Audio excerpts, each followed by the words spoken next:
the satellites, I think it's mostly dominated by the States now. I think there's like 10,000 satellites orbiting around the Earth. But it's still, I know we say it's a space race, but it seems still mostly dominated by the US and Elon Musk. He's pretty much the All right. superstar, So exactly. Yeah. the superstar right now. But do you think China can catch up from your research? Do you think there's a chance or? I do, I do. So China is very important player in space person. China's approach to space is also quite intriguing. So as it began its space development with an eye on expanding its Mm, so so national interest, in terms of national interest through the Belt and Road Initiative. It is very important part. And in 2016, so China they developed so-called Beidou. It mm, means a Chinese global navigation satellite system like US GPS because of a space race. So which now provide global services. Even though some countries, they just catch up the Beidou easier than the GPS.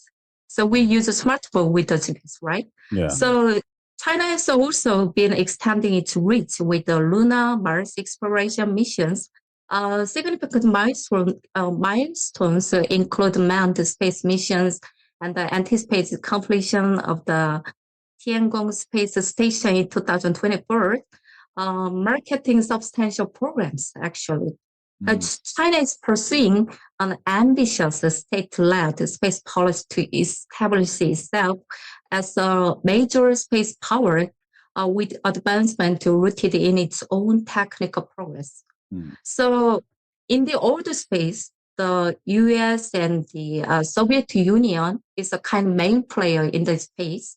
But now US is and China is the main place. It's a very huge change.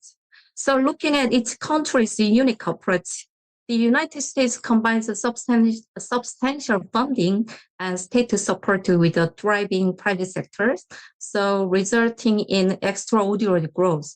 But China has a more huge money than mm, US too. So in recent years, the US just changed their strategy to enact investment from a company. Also, they wanted to grow the startup for space mm, technology companies too.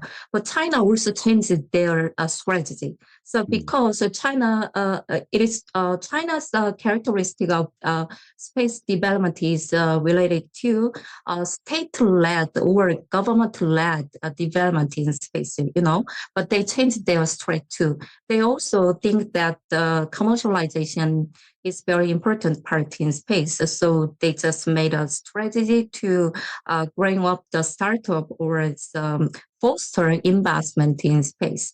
So I think that China is very huge and very important player in the future. So we just focus on the US and China's race because so just except commercialization, the militarization part is very important. I mm. think so.